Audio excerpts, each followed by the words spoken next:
Welcome to episode 4. If you don't know me, I'm Paul Sparks and I coach people one-to-one in spirituality and I teach a monthly class.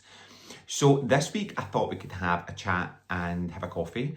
It is currently Sunday morning, so I'm having my little morning coffee and just really thinking about a really important topic which I get asked about a lot, which is in spirituality, the teacher and student relationship. And I guess the question that I had at the beginning of my journey as well is, why do I need a teacher? Why do I need to learn from someone else? And the first thing I would say is very simply that what I've learned in having various teachers over the years is that we want, when we're learning any new skill or developing, to go to somebody who knows more than us. Right? If you're going to start driving, you have to go and get a driving instructor, right, who's going to walk you through that process. If you've never danced before and you want to become a professional dancer, you're going to need to go to someone who's been dancing for years, right? So for me, spirituality is no different. It's someone who has elevated, has invested time, has studied, and can teach you what they're learning and learn alongside with you. With that in mind, I think it's really crucial to make sure that you choose someone who's the right fit for you. Not every teacher and student is going to feel right. And I think also what I see a lot of, it seems to be a bit of a trend these days, that there are people who have maybe been like reading a few self-help books and they're coaching people within a year or 6 months. My journey wasn't like that at all. I knew that I wasn't ready to teach anything that I hadn't fully embodied or that I wasn't working on myself.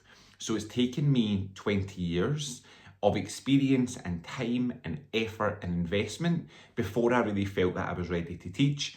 And actually, I asked my own teacher whether she thought it was time, right? So I'm always wary of when I see people who are teaching and they've only been studying something for a very short period of time. I'm not convinced. I guess it's like if you went to a surgery and you needed something done and the person was only there for a week and they were still in training, would you trust that person to perform that surgery on you? For me, spiritually, it's the same. You want somebody who's experienced in their field. For me, I've made a million mistakes. I've had ups and downs with spirituality. And so I think that puts me in a position that whilst I'm absolutely still at the beginning and I'm still learning, even 20 years in, I feel more qualified to be in that position to teach others. I can still remember the first time I ever came across my teacher.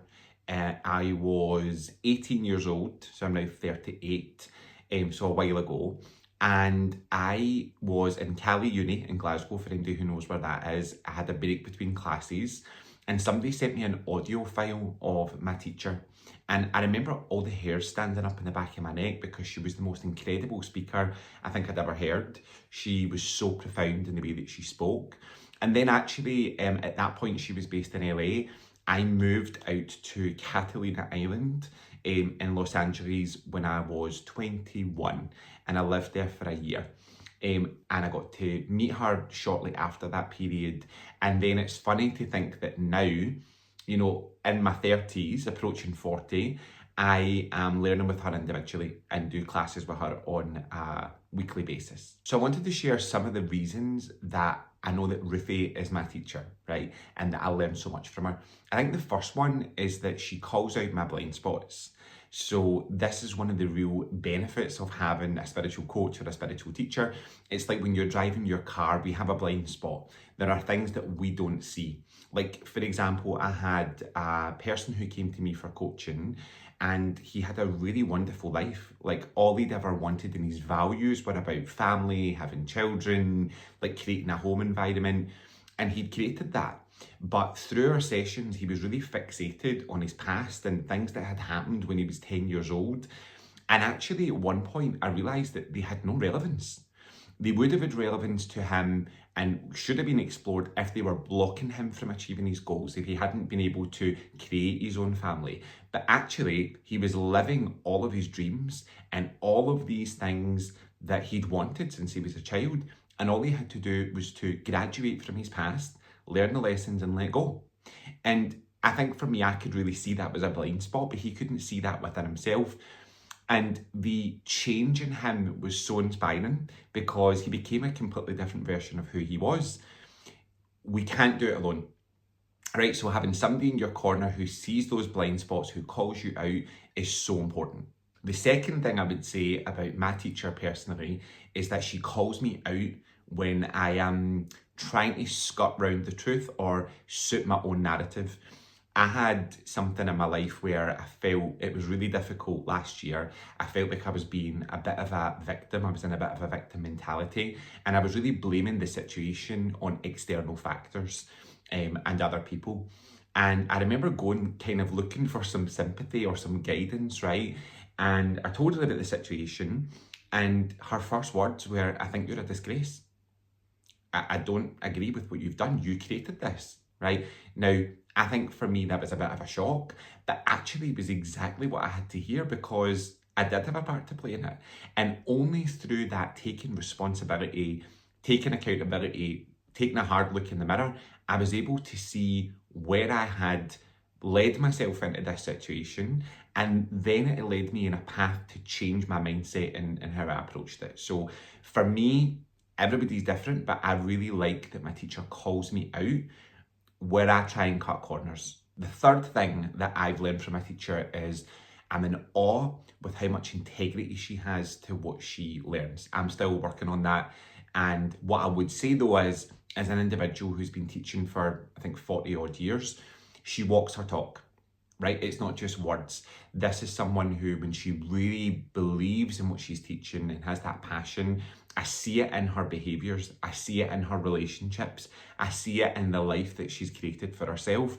And I think that for me, that sense of integrity is something that I'm always striving towards, and I want my clients to do the same. Because when we live in integrity and we have that alignment, then things will flow much better. So when I witness my teacher walking her talk, it makes me want to do the same and to give the same experience to my clients. Lesson number 4 from my teacher that I learned in the last 18 months is the power of going over and above, particularly when you have people in your home.